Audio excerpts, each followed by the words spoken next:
literally get a thing saying, give me permission and that, and that's for your souls in eternity. Yeah. Just click OK. Is that all right? I thought No, I thought we'd don't already worry. done that one. No problem. I think I got it late. What am I agreeing to? Yeah, Just click OK. Just click OK. It's It'll be fine. just soul of you and your firstborn, and in return, that's what all those streams that just suddenly appeared on. That's the devil getting in touch. It's like that's why you can't fathom any sense from it. It's like, why is it on vacant? It's the devil's sperm. There you go. And only in Finland. In Finland. Yeah. Apparently, well, you should book a reunion gig in Finland.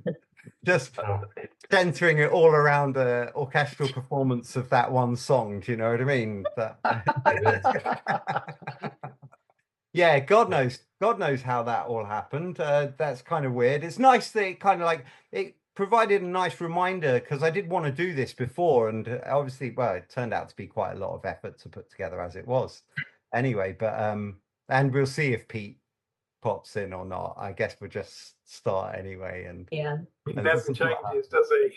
But he has the same email address. He has what? We all have the same email addresses. Yeah, no, we all do have the same email addresses. That's true. Yeah, I still have my cat risk one. Awesome. So what we'll do, I think, is we'll just tell the story in order as much as we can. We'll let Kat kick it off, I guess, as the singer and de facto front piece. This is going to be like a real memory test, isn't it? Yeah, completely. But that's kind of fun. And I don't even come into the story, but do let me know when I come into the story, because I have this demo. Oh, I just disappeared there. Yeah. I mean, I'm glad you don't actually have the actual, artwork for that, which I do have. But which oh, really? I thought it was quite funny that it was on the back of this track listing, was on the back of a flyer for a Club Cacophony gig at the Wheat Sheaf on Friday the 7th of November 2003. So that's for some context for anybody watching or listening. Yeah. Okay. So I think the story begins in October or November of 2002. So I was in my first year at Oxford, and I was determined that I would get a band together as soon as I started at uni. And I think where I met Pete and James is on a dating website, which was oxfordromance.org, which was the absolute infancy of any kind of online dating, but I wasn't using it for dating. I was using it as an untapped resource to hope find some bandmates. Sure. And, I think I got talking to Pete on there. And then James, you're a friend of his, and I met the two of you, I think, was it at Panic? Yeah. So it was at Panic, which was at the Zodiac, like the indie club. night. Yeah. So then we were a trio. I'll let someone else take it from here. I guess I can go back a little bit further than that before, because Pete and I, it's a shame Pete's not here, because we were in a band at school together, like a really terrible kind of punk band at school. And when we went to university, Pete was determined to be in another band. So that's where he meshes with Kat and that part of the story. And he really wanted to be in a band with a female singer. I remember him making this real point about, like, we've got to have a female singer. Really didn't want to do that. And so, kind of met you for that dating website. And what kind of bands did you first chat about when you were kind of like, okay, we're going to do a band? What kind of things were you like saying, oh, we should be like this, and then someone says this, and then they go, no, not like that, or whatever? Like, do you know what I mean? What was the first kind of things that you were kicking about? I think James, you and I both like Placebo. Yeah. And then like The Cure, Garbage. Yeah. Rachel Stamp. Yes. Like, you introduced me to Rachel Stamp. Remember that? Oh. That's a nice name to bring up from the past. Yeah. Awesome. Cool. Yeah. And then so then what happens next? What happens next is we found Dave. Yeah. I was in how did we find you? The underground club somewhere. Oh, we found you in the wild. Yeah, totally. Yeah. So this We wasn't didn't through find you by Oxford online Romance. dating. Although it's funny that you talk about Oxford Romance, because I remember I helped run it in my first year of uni. So I was like, that's interesting. So really, you brought us I together. don't think I was even aware that it formed through Oxford Romance. That's very interesting. You didn't know. So yeah, I was found in the wild, chatting to Kat in some sort of dirty club, and she found out I played the drums, and came along to a rehearsal. I don't remember the rest. Yeah. This time It's you for, like ignored him, didn't they? For context, should we like kind of, because I remember when I did meet you guys, what you looked like, and I kind of like think it maybe like kind of had like maybe an impact on there, because Dave had like blonde spiky hair and James was like full on yeah, definitely along the Brian Molko kind of androgynous goth kind of, probably, yeah, more androgynous, more goth than Brian Molko, maybe even at the time. Yeah, and Kat herself was like, you know, you had massive punky kind of black spiky hair when I first met you, if I remember rightly. Is that right? Yes. Well, Yeah, I think that was the era of the Liberty Oh, I spikes. remember that hair. I've got some pictures of that somewhere. That was amazing. Yeah. I don't think my hair's fully recovered. Jojo must enter the frame sometime very soon now then. Yeah, but I honestly have no recollection how I ended up in that band. Like, none. Literally, I remember I was playing a show at some point. I don't know. Like, does anybody else remember? Because Probably by I don't fit the profile at all. I mean, I showed up and basically tried to turn the band into some combination of Block Party and the National, and then somewhere between me, Jimmy, and everybody else, I think we just found a spot. But anyone? Was that another Oxrow? I think it's mean, Oxford. Probably. There was a Yeah, lot of drinking it's involved, so an if you can't remember. Yeah, as with all good rock and roll bands, there should be, right? There should. If you can remember it all, then you probably weren't there. Do you know what I mean? So I genuinely, I was thinking as you were just talking now, Lee, I was like, I have no idea how. No, anyone? One day I wasn't there, and the next day I was. Yeah, I remember you Maybe turned up for you were rehearsal also. one day, It and was, it was good. I'm pretty sure I probably found you online. Yeah, Oh my Yeah. goodness. that makes sense. Yeah. Probably at 3 o'clock in the morning. After there are probably good reasons why we don't remember. It's super interesting though, because that is literally the infancy of the internet, really, as well, isn't it? Like, I mean, now to say all these things like seems kind of like so like, yeah, how many billions of people must have kind of like met each other online first or whatever.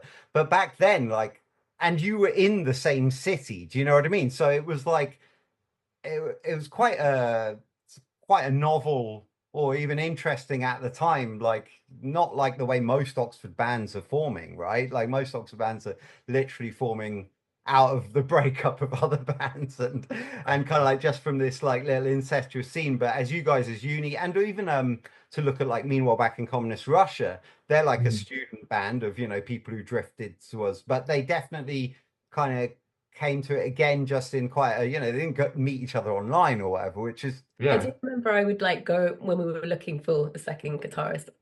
Whenever I was at like club nights or after gigs, I would go around and just like ask people if they were a guitarist. And I remember at one point chatting to this guy who said he was a guitarist and he seemed really nice, and I was like, great, he can be in our band. But he already was in a band, and it was Bullet for My Valentine. So oh, what could have been. so this is why I had to look on. Everyone was already in bands. What was your first gig? Tell us about your first few gigs. No? God knows. I remember. I think I remember watching you play. This might have been before I joined, or I wasn't ready. At St. Peter's, like in a hall That's what somewhere. I was hoping you wouldn't say. Yeah. Okay. Yeah. Thanks. Yeah. Sorry. Walk me with all these things. I think that's the first one, but that even predates Dave. Because we did that. We were so keen to gig that we played a gig without a drummer. Okay, I thought that was the case, which is why I was kind of confused on the whole Dave timeline a little bit. But yeah, I don't even remember that. I thought we played something at like some Wadham Queer Bob or Yeah, something. the We did. Woodstock thing Yeah. was one of the. So Woodstock was Yeah. Yeah. Let's played count that that as the first proper a one. few times. Yeah. But the first year when we played that, and we were like very early in the day, and I remember dropping my drumsticks. It's one of the things that stay I with didn't you. have a spare. You played how many Yeah. gigs, and this is the memory. Well, you know, one of the very early gigs when you do trauma. something really embarrassing, And because you just like. Yeah. I think we recorded that demo before Dave as well, because Pete, in the band that I was in with him at school, he wasn't the guitarist, he played drums. So he wanted to not just have a female singer, but I also remember to play guitar. Yeah. Dave definitely was there, because I have photos from the time Right. of recording. Lots of photos of us in Beltinge around, around the time of recording. And if you look at the artwork, if we can call it that, the day of this first demo, which thankfully Lee doesn't have, there is evidence that Dave was in the band at this time. Yeah, the I want to first. know what evidence. It's a very cute bunch, I can tell you that much. Then you play a few gigs. I meet Kat at the Wheat Sheaf. Then then we're talking about doing a recording. Am I right in thinking we did the drums in your practice space? Yeah, so we had this practice room in Wadham College at Oxford. And yeah, I remember we recorded it during the day, and it was in the holidays at some point in the middle of the day, and we annoyed all the staff. Yeah, making lots of noise. Awesome. I remember that. That's how you do It's it. really good. I enjoyed it. And then I feel like we did the overdubs in Kat's house for the most part. Yeah. And even downstairs toilet. And one of my favorite recording memories ever is when we put an amp out in the garden. Yes. And recorded the bits on Killing Beauty. It's the is it the chimey guitars on Killing Beauty, and they're facing out with all the birds and the natural air and everything. And it's that's still one of my. I've done so much recordings and mixing and everything since then, but still that rings out as a highlight of my career. I remember being terrified of just the neighbors, because we've got an amp outside, right, and we're playing out there. But then it came through so well, and when I remember Lee, we were there, and we were like, "You can hear the birds on this. Yeah, you can hear birds." Yeah, too cool. Well, I think I if I remember rightly, I nicked the idea from it's U2 recording stuff for Unforgettable Fire, and they stick Edge's amp out on. They're recording a castle or something, so we've got our own kind of mini indie version of that. Cat's Place wasn't quite a castle, but it felt quite luxurious in its own way, didn't it? With its nice the open sun bit in the living room and stuff. Yeah, and so we did all the bass and all the guitars and all Pete's guitars there as well. And then vocals, I think we did a mix of there and my flat at the time. Kat, was that right? I think so. And we borrowed was it a megaphone from? Oh yeah, for Accelerate. Yes. Yeah. That was I'd borrowed that for something I was doing, I think Smilex wise, and it just happened to be there, and it was from someone from Sunnyvale Noise Sub-Element. And then we were like, should we put this on Accelerate, isn't it? Yeah. You've just I remember you going to great lengths, Lee, to help us with the layering and putting in loads of cool effects into the recording. I don't think I really appreciated it at the time, but listening back, those layers really add a lot. And there's things like the waves, Life and Soul, and I remember playing a little fish skin bongo. Oh yeah, cool. Yeah, I think that's broken. I think that's long gone now. But yeah, I have affectionate memories of that bongo. Oh yeah, made amazing noise. Really weird, interesting, like tongue. Yeah, it's kind of like more. It's like the difference between a snare and a piccolo snare in a strange way, wasn't it? Like from a normal bongo to what that sound was. Yeah. Oh yeah. Is that the one on Killing Beauty? that mastering stage, I think it got turned down quite a lot. Well, Tim's a drummer himself, so maybe he was a little bit who did the mastering, so maybe he was a little critical of it. Let's tuck that down. But it's crazy how good it does sound now. Like it doesn't sound like like first band recording kind of, like oh no, hang my head in shame kind of thing. So that's the sort of why I'm saying that I think I didn't appreciate it at the time, because when I listen back to the production quality of that first recording, it's fantastic, and I think that's in large part next EP. Well, I'm pleased. It's pleased. Really I mean, good. I'm pleased that it can in any way stand up to like the one that you did in a proper studio. Do you know what I mean? Because obviously that's we'll get onto that in a moment. But yeah, so just quickly, and you can join in on this bit, George. You'll be happy to know. Favorite track off of this first EP, then? I like Life and Soul. Life and Soul's on there, isn't it? Yeah, you've got it's Accelerate, Killing Beauty, Life and Soul, and Red Kisses, and then obviously Vacant for the Finland for the Finland contingent. I think it has to be Life and Soul. Yeah. Purely for the breakdown, if nothing else. Right. Yeah, cool. Yeah, I'm going to go with Excite. Just because I enjoyed, Dave, just how fast you had to play drums on that. Wasn't that 160 BPM? Accelerate with gave 160, right right? hand. It's really fun. Yeah. 167 beats a minute. 167. Awesome. Wow. Do you have that like somewhere, like as a little I really should. Here's the proof. I mean, I hadn't got like the muscle memory. It wasn't quite there, and I would get cramp quite regularly playing it. So yeah, I bet I think anybody would, wouldn't they? So yeah, wicked. So any more to say about this EP before we move on from it? Artwork, Justin from Verbal Kink, wasn't it? Yeah, I love the artwork. Yeah, I love the artwork. And you reminded me earlier talking about recording it, and I don't know if it says this on the CD or not, but when we were trying to say where it was recorded, we said the cat house because where cat was, and the dog kennel because I think you lived in Kenilworth Avenue. Kennel, yeah, it was like the cat house and the dog kennel. Kenilworth Avenue was That's where the studio I lived. for it. Yeah, it's a Kenilworth Avenue. Right. How to hide the smallness of things and make it sound really cool all of a sudden. All these people looking about, I've got to work at that studio. Do you know? Good luck finding it. Yeah, right. So there are a few bigger shows, right? Yeah, was the Chikinki Kasabian one the first big one? I think, yeah. The big one. I have here. Kasabian is still known now. You have that? Oh my goodness! Nice. Gold dust. I've got a few little artifacts like from this. In fact, I have the Chikinki thing here as well. Oh, cool. So that's Chikinki not being massively friendly, but Kasabian being lovely. Yes. Yeah, they were lovely guys. I remember being amazed we got a rider for that. We got beer in the back. We got paid. I know we got paid and like beer.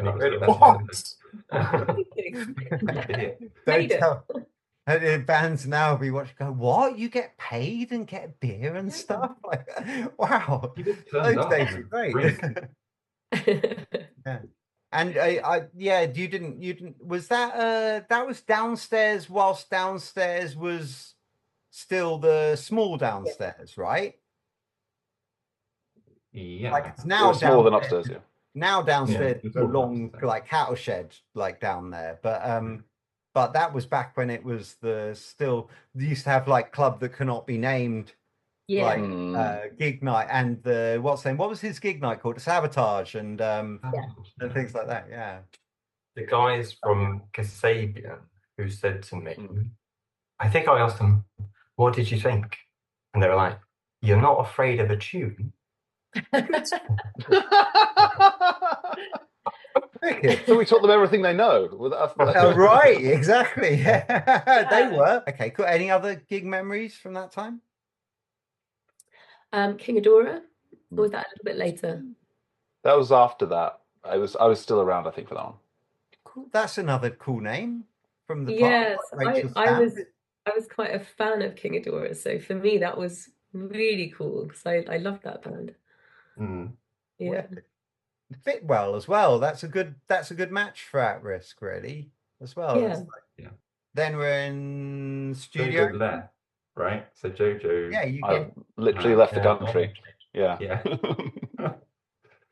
to start. Bye, kind of guys. Have fun. Japanese following. Yeah, that's it. I was branching out. I was trying to set up a sub something. Didn't work. Cool. Yeah, and so I disappeared, and I left some kind of semi-baked songs, I think, and then George appeared somehow. I don't actually know how this happens. So George, where did you come from? Do you remember? Yeah. Well, I moved to Oxford in 2003, so that must have been. Was that when you left? 2004, I think. Yeah, like summer 2004. Yeah, end of 2003, I moved there. So I was kicking around for a bit, going to gigs, and I just thought I need to join a band. I hadn't touched a guitar since I was 18, 19. So about 5 years, I've been a raver for the next 5. But I thought, I've really got to join a band. I've really got to join a band. So I just kept going to see bands. I saw At Risk play. And about halfway through, I think Kat said, by the way, we're looking for a guitarist. And I think I ran at the stage and well, I'm a guitarist. I was late. Yeah. My friend Joe told me that I'd done it the next day. That's as I remember it, because at the time we had Andy from Verbal Kink sort of temporarily playing with us, didn't we? Kind of replacing Jojo, but obviously he's still in Verbal Kink, so it was just a temporary measure. And I remember saying at that gig, in fact, could that have been the King Adora gig? Because we definitely met at the Zodiac. So it would either have been King Adora or maybe the Glitterati, I think was another one we did. But yeah, I remember meeting you there. You did kind of just run at us. Yeah. There was a kind of weird. There's a weird kind of like the At Risk thing feels like a belief factor plays a lot. The fact that the next thing's called Faith in Fairy Tales quite like apt in a way, because there was a lot of like you guys kind of like just went in and you're like, right, I'm all in. And it was like there's very much like I don't know whether it's you, Kat, that has like this ability to kind of maybe convince people to jump off cliffs that they wouldn't usually like jump off or whatever, but I even feel like my involvement to a degree, like there's just this kind of like everybody was just like, as soon as we were in, we were all in, and we were partying and together, and we were, do you know what I mean? And it was all kind of like, yeah. And then like you guys joining the Quickfix thing just even then ended up with, yeah, as you say, Andy kind of being involved, let's just say. What do you have to say in defense of yourself, Kat? Yeah, probably. I think you're being cast as kind of a cult leader here. Only a little bit, in a nice way. I think. Well, all I can say was that at the time I was really passionate about music and wanting to be in a band, and I think certainly like when I talk to people these days about having been to Oxford and so on, I always have to kind of caveat it with I don't think I had the typical Oxford experience, because like so much of it was spent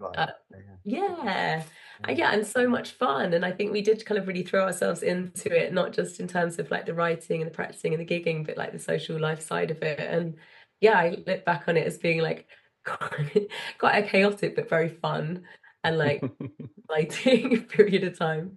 Yeah, I kind of felt like I found my Blondie always. I'm sure I said that to you guys like quite a lot anyway. Like it was just like, oh cool, I just found the coolest, like obviously Kat was as a front person effervescent or whatever, and like and you guys had this like super cool unit thing going on where it's like, and it sounded direct, accessible, short, sharp, pop rock songs. Do you know what I mean? So I wonder if that I, kind I think that was intentional, right? Like that we wanted things to be hooky and we wanted things to be quite poppy and I don't know. Jimmy, I know that we're like we've hung out since, so I don't want to kind of bring up old wounds and things, but I think there was a little push pull between me and you that worked well. Yeah. Like there was a healthy friction there. I think when I joined, it was like darker and heavier, and I was like, okay, let's write a pop song, guys. Like here's Yeah. Life and Soul. It's got like that sort of thing. But I think that was good. I certainly learned a lot through that. I Yeah. agree. Like, so I definitely wanted it to be kind of like darker and like harder and heavier kind of stuff and faster. So sorry to Dave for like the 160 yeah, you beats. got your wish. Fast 160 and hard and heavy and But like we it was something jangly kind of stuff, and I think that gave us a really good sort of mix and tension to things. So the songs I particularly enjoy, so on that first record, Life and Soul, but on the second record there were a lot more of them where we had that sort of build to things. So you got like a bit kind of hard and heavy, and then it kind of breaks down a bit and builds again. I think that tension worked really well. So yeah. Yeah, I think, Cool. sort of having been in band since, I think we really discussed a lot of things well. Like, I don't remember, like, I remember, like, having moments, but, like, working together, like, and just writing the songs, they just sort of happened. I mean, well, I think, Kat, you probably put in work outside of the studio that we weren't aware of, but we show up and we're like, oh, Kat's got a vocal, it's done, it's great. Like, oh, this is it. I'm sure that takes more work than I was thinking, but it felt very smooth and natural at the time. Oh, Dave's just gonna play. Oh, great. Like it felt so easy. I don't know. Is everyone else the same, or was everyone else quietly working really hard in the background? I don't know. I think the lyrics and vocal melodies always just came out of nowhere. Like we had like half a song, and then the next week Kat would be singing with lyrics, and we'd be like, "What's going on here?" Yeah. Yeah, and Dave just sort of turned up and just aced it. A lot of it was just jamming, right? Yeah. I mean, we all had our own. We had a sort of a style, right? So we would come back to similar things, fair amount. But yeah, no, you're right. I don't know where you magicked up the lyrics from, Kat, because it's not very. I mean, it's not entirely just guided by the guitar line or whatever. It's like, there's super strong melodic work, and then also the I guess you were. Is it fair to say that you had like some chaos, I guess, going on? Like, so there was quite a lot to kind of like pour into like lyrics. Yeah, I feel like I had a lot of material to work with. I mean, I'd say, occasionally I write lyrics now, but it's like maybe like once every few months I might write a few words or something. Yeah. Whereas, I mean, it was prolific. Stuff was just coming out. Like, so yeah, I can attribute most of that just to my chaotic dating life. Which is, I recall you were writing poetry at the time as well, though, weren't you? Yeah. It's weird. I mean, it's the therapy, right? Like, I have two CDs actually of other songs that Kat wrote that I just happened to be in there. But yes. So yeah. Is there anything about this whole period of the band, like George, you've just come into it. Like what were your kind of like first impressions of At Risk as a band, and why, like, I know you wanted to be in a band desperately, but why that one? Do you know what I mean? It kind of happened a bit randomly, but then to begin with, not everyone was in the same practice space at the same time. We kind of people were coming in and out, so it took a bit of time to kind of figure out what was going on. But what was attractive was that different people were bringing different things. Each person I met was a completely different angle on the situation, and it just kind of pulled me in, I guess. That's what it's supposed to be, really. I don't know if like that might be something, and now there's not as many venues, and not, there's the band, being in a band is a obscure thing to do, maybe. Like it's very interesting to me that we kind of did all this stuff very by osmosis almost. Do you know what I mean? Like, just went, oh yeah, we'll be in a band, and we'll just form in a band and get in the band with someone, and then we'll hang out with them as if they were like a family member for like the next however many years, and we'll go through all this stuff, and we'll go and play all these things, and we'll jump up through these ranks, and we'll meet these people, and then we'll do these people. Do you know what I mean? It's like happened. I kind of agree with what Kat was saying earlier as well, though. I think for me, it felt like the whole thing came together through kind of complete chaos. And if people ask me about my Oxford experience as well, I don't really remember much of stuff. I think I went to the library like twice or something.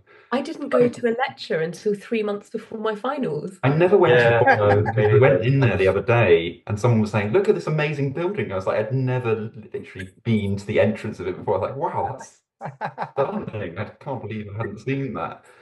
There's no time for that. You just Not gotta what like happened. strike while the iron's hot. Yeah. Who would have time to be in a band after your degree? Do you know what I mean? And that one time we played with an actual goth band, though. I'm going on a trip to Cardiff soon, and the first band that came up when I looked to see if a band was playing was Incubus Succubus. There you go. Oh, cool. That's who you met. Yeah. In fact, I have something here. We go. Have this stuff. There it Oh, is. Awesome. Yeah. They were a bit wary Wow. of us, that band, because Such a- they thought we were giggling at them, but I couldn't stop laughing because Dave said something very erotic about the singer's knees. that does sound like sort of thing I do. That's hilarious. I remember feeling awkward because like they were a proper goth band. Everyone was like doing this like, you know, up bats turned the right side up goth dancing, but they'd also just seen us and we were like, yeah, we're goth in a very different non-actual goth way. Like they were probably like 80s goth. Yeah, that was the. It was good. It was a meeting of the generations, wasn't it? It was good. It was like what I was saying about the pop punk thing. Do you know what I mean? It was like this is how nowadays you guys would be like super more goth than like loads of people who are goth just because they buy the odd thing from like an old goth thing from Temu or something. Do you know what I mean? So I think, you know. Temu goths. So we must be. So you go into a big old studio, a proper studio. Yeah, for Faith in Fairy Tales. Yeah. With is Rick James, sorry. R.I.P. May he rest in peace. That Dungeon 2, wasn't it? No, the original Dungeon, wasn't it? It was the first proper one. It was the upstairs and downstairs in the little room with the very narrow wall with the mixing all there. That was where we did it, wasn't it? Yeah. I mean, it's hazy. It's a little hazy. Did anybody feel any extra pressure going into a studio? And like the way people record nowadays, like is totally different. When I say we were going to there and we were going to this, I had like a mobile recording unit, and that's how we would like on a digital 8-track or 16 track, no auto tune and correction and no like, you know, spacing out, oh, this hit was missed and so we'll move it or replace it with a triggered snare or anything like modern recording. That's the performance that was nailed on the day properly, isn't it? So well, Rich certainly knew his stuff though, didn't he? Yeah, definitely. Yeah, he'd been doing it so long as well and done such a lot of good stuff before. And we'd been through a bit, like I'd gone in with Smilex, and then we went in with Verbal Kink, I think, and then we might have even done another Smilex. No, actually, no, it was just the one. We did one Smilex session where we did Rock and Roll Russian Roulette and PVC, and then I think Verbal Kink went in and did To the Rats EP, and then we went in. Yeah, and it came out in May, didn't it? Yeah. And I just remember more than anything, I remember the car trips, because you used to pick me up and then we used to drive and we used to listen to stuff and chat about like how it was all going like on the way, and then I feel like we worked quite hard. Like when we were in the studio, we were just like head down, got on with it. And then when it came to mixing, I feel like maybe we like took a bit more time. I think at the time, I mean, there was definitely time pressure, right? Because I mean, none of us had any money. Yeah. I remember not having my best day, and that was a bit frustrating. Right.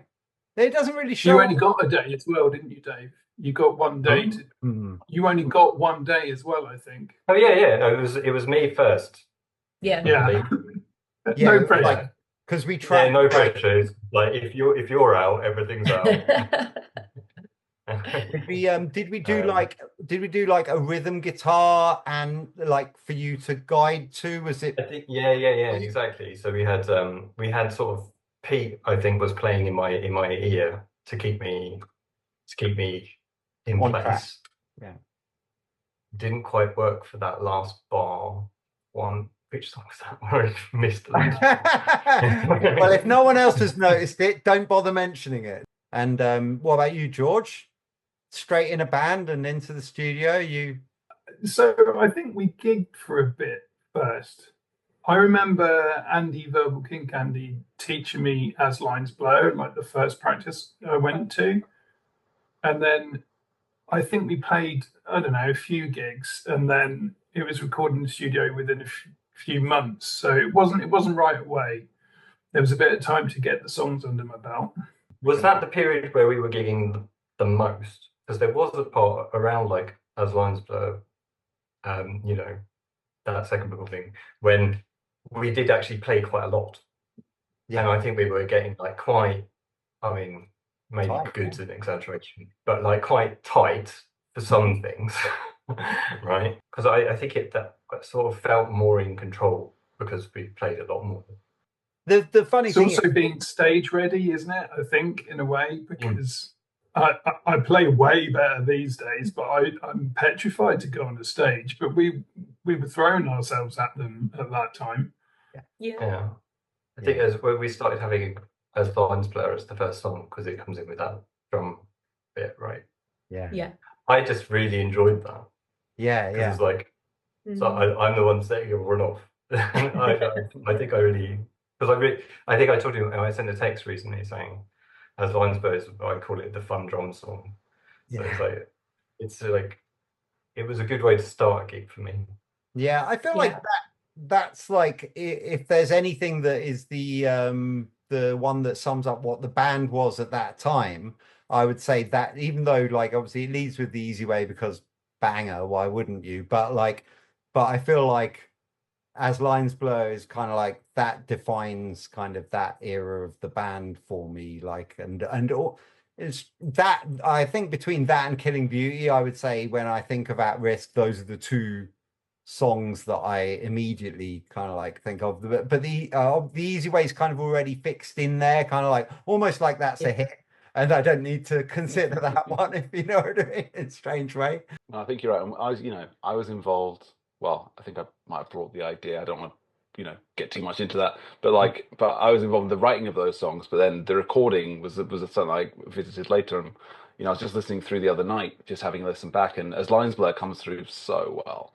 Right, the recording of that is really, really good. So I think you're right to kind of pick that as a standout, even from a distance, just kind of listening through time, but also having not been there. For the recorded version of it, it's like, this is good, and you can hear that it's fun. Yeah. But that whole EP sounds great. So point about like feeling pressure in the recording, there is one thing I did, because you've got a bit of the beginning of the drum bit, right? It's like quite driving. Right? Yeah. I remember very well losing confidence, like, because it's very much, it's all on the drums. And I remember during the recording feeling like I was losing confidence in it. And now when I listen back to that recording, I can hear it. Oh, really? That's very interesting. That's very interesting. That, I mean, you're probably lucky in that by the time everything's compressed and everything's kind of like, what's the name, then it's all trucking along anyway. Do you know what I mean? Yeah. But there's a couple of little things that are a little bit off. There's the one that if I had to re-record something. Oh, really? That's so interesting. Isn't it? People misinterpret record as definitive state document or whatever, whereas I always consider it, that's how that song came out when we did it at that place at that time, and so that is what that is. It's not necessarily You know, there'll be like the how many times did you play that song at a gig and probably kill it? Do you know what I mean? So it's just the Yeah, that's the thing. I think it's funny because at gigs, starting like that gave me confidence, I think. And then there's the contrast I have with it and the fact that I lost confidence in it is that's what sticks in my mind. right, yeah. Oh, I'm sorry, I didn't mean That's to real. bring up That's real. anything awful. Didn't I mean know to it's bring up all right. anything. I've got over it. No, you know, Thing like the right, you've got it off things your you chest now, so that's good. This is some therapy, you know. This is supposed to be Catherine's job, not mine, really. But you know, I mean, if I had had therapy back in the day, I probably wouldn't have written any lyrics. So. But Yeah, it's interesting things we notice because Dave, I've never thought anything about anything negative at all about your drum parts. And when I listen to the songs, I mean, obviously there's things which aren't perfect, but I think that's part of the charm of like how old were we? Like when we did Fake Fairy Tales, like I mean, I was 20. You guys can't have been more than like 21 or 22. 32. We're really young and we just really wanted to go for it, didn't we? And I think maybe there is a sort of slight element of rawness or roughness slightly in those songs, although they're such a step up from the previous. It's so smoothly produced. Like you listen to that, it's like oof. Like I think we were chatting the other day, and we were talking. Oh, what would you re-record if anything? I was like, yeah, I kind of want a scuzzier version of the Easy Way. You guys made it too smooth in my absence, kind of thing. But the whole thing's so well done. It really is. It's And again, I think that's kind of testament to where you all were at the time and kind of what the band sounded like. I kind of want to go back in time and stand back and just watch you guys play because it'd be interesting to watch, to be honest. Is one thing I know. It's not enough footage of Probably a bit of hidden footage. anything you can Do you get. not have I'd some? love to stick it on the YouTube. I have recently uncovered some footage. So I had a house move like a year and a half ago, and like in the move, obviously had to pack up everything and found like loads of little bits and pieces and old CDs and stuff, and some old like camcorder type little DVDs. Yeah, I just found a box of camcorder tapes. Yeah, I did have I'm pretty sure there's some at-risk sessions in there. I want to see these. Yeah, I don't know. Yeah. I had to sort of watch anything you've got. I'd love to stick it on the YouTube, on the Quickfix YouTube, so that people can see. Obviously, we can edit them a bit if there's some bits that you go, no, actually, not that one. I think there's a live. Is there a live recording Desperation somewhere? Was that taken off a camcorder? Oh, do you remember that? We gave up on that song. We did two versions of it, didn't we? It was it was on the very first demo, and then later we kind of revamped it and made it quite a lot better. But I don't think that version ever actually got. Yeah, it is on this demo as well. Yeah, that's the old version. Yeah. It was like a newer, slightly better version with a slightly. Yeah, we called it the New Desperation at some point or something. It's kind of it's like we need songs, but let's bring back Drowned, which worked, and let's bring back Desperation, which I think we tried to turn it into a semi-shoegaze song or something at some point. Yeah. I remember you had a shoegaze. I remember you having a shoegaze obsession at the time, actually, Jojo. I remember many chats. Well, that and So Solid Crew. It was those two, right? You would have been better in the studio then, because there really was just 21 seconds to go pretty much all the time. Well, that was the problem that Dave had. It's when you've got time in the studio, you're like, oh, I've got to finish this quickly, right? So yes. Do you remember if you recorded that in the order that it's on the record? See, I wasn't there, so I'm really curious. Was it like in the order? I want to go back and listen really closely to the drums now. No, I'm not going to. But do you remember what order you recorded it in? No? Or was it just a few shots of this? No, okay, we'll try a different thing, take a break. That's a really hard one. Yeah. Digging the archives to answer that question. Yeah. I really genuinely can't remember either. Like, I would have guessed we would have probably started with something like As Lines. You might have even said, yeah, let's start with As Lines Blur, because I'm used to doing that. Possibly, we went in that sort of like the order of the easiest first, I think. Right, that would make sense. Which probably would have been As Lines Blur. That'd be smart. I can't remember. Probably whatever would cause Dave's hands to cramp the least, I guess. Yeah. Anything else to say about this obviously beautiful design by Toby. Um, Yeah. in Toby and I met up with a couple of weeks back, having not seen him for like 16 years, and we reminisced about that Right. era and him doing the artwork and everything. Yeah. Oh, I hope he's well. I used to like Right. Toby. He's a good guy, yeah. And he was in a great band called Meet Me in St. Louis. What they were called? Is that what they were called? Meet me in St. Louis. Yeah. Yeah. Yeah. So first before that, Fire and then Meet Me in St. Louis. Right. I've got all their discs. I think they were great. We had the launch party at Kiss Bar Oh, in yeah. May. Is it 20 years ago? Is it? Is it Yeah. actually 20 years ago this May? Is it? And you know, Kiss Bar's closing down now. Sad times. Just this year, it's like, oh yeah, they can't. But I think the whole thing's being taken over. The whole, because it's always been Park End upstairs. Yeah, that was a good gig, and it suited you guys the best of all because it was all like pink and. Do you know? Yeah, we had. I've got a sketchy mobile phone picture of Dave mooning at me outside the front that night. Never. I would never do such a thing. We had All You Miss supporting us and Fatally Yours. Oh yeah. So I found our mailing list. So obviously this is, back in the day when after gigs we would like go around trying to get people to sign our mailing. And we called it, can you guys remember? The at-risk register. The at-risk register. Yeah. Wow. And if you see here, someone has written on it, they're so cute. Oh. And I wonder whether that person could actually be George because he signed it. Back new, and it's got your email address, which I don't know if you want me to read that out. It seems like It's probably, is that Pet the Monkey art yes, mail? it is. Don't have that one anymore. So I've got like a few reviews. Oh yeah, go Oh on. my! Oh, do we have the classic ones? That would be Do you remember when we played a Battle of the Bands?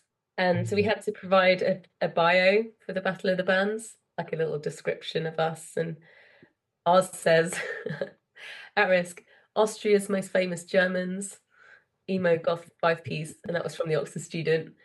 Then it says, punk as fuck. Dave, was that you? Then it says, obscenely attractive from the Churwell. I have only one word for this band, excellent, from CJ Rock Promotions. And then finally, utter shit, Rhea somebody. Yes. I always think that if you're pleasing all the people all the time, then you must be rubbish. Quite. Yeah, I don't know if I have a poster that's us playing with Smilex. Oh, cool. I think this is a really early one. I think this would have been like way before Faith and Fairy Tales. Yeah, something wicked. very, very. Awesome. I remember playing one gig. Yeah, was that the one where they had a pool table over in the corner, and I was like going and messing with the people on the pool table during our set. So then I assume we did like a lot of promotion for this. I would imagine. I guess you probably were actually headlining some gigs as well by that time and like playing, I guess. Did you do like many bills, like, kind of all dayers and? We were headlining, I can see like a photo of it headlining like the Jericho, and I think we might have headlined the maybe at one point youth centre night. Oh, not the youth centre The one. net in Abingdon. The net in Abingdon was and those kids were great. Yeah, Okay, the night in Abingdon was always the greatest gig, like just mental kids. Yeah, brilliant. Yeah. But George, I think this was early. I think this was earlier on. Correct me if I'm wrong. But I feel it was like our first away gig, or certainly for me, and we'd gone down to Abingdon, and like there were some people watching us quite enthusiastically, but then they all left because someone was going to jump off a roof next door or something, right? Like, so we were like playing these songs, and it was like, oh, we're rock stars. This is great. People are really into us. No. Like, and they all came back afterwards, like, oh, you finished. Yeah, I remember that. Now you see why my stage show was like it was. It was like the combo of the Suicide and the rock band, so it'd keep people watching, you Their know. attention. I get quite fuzzy around this next recording.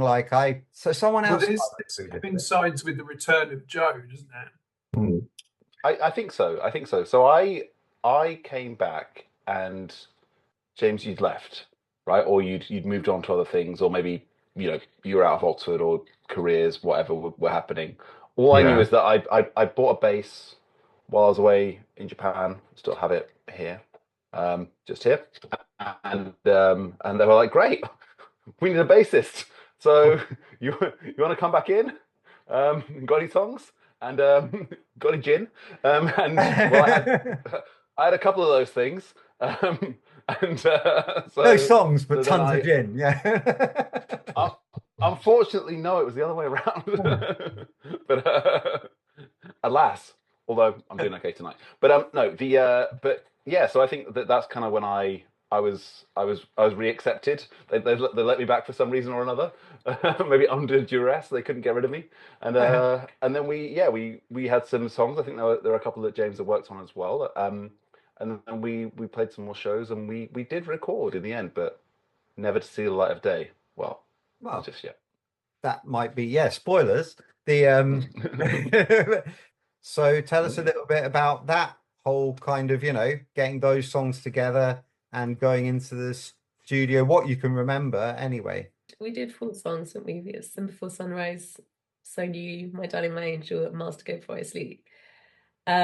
And for me, I think they certainly 2 or 3 of those are my favorites of the ones that we did.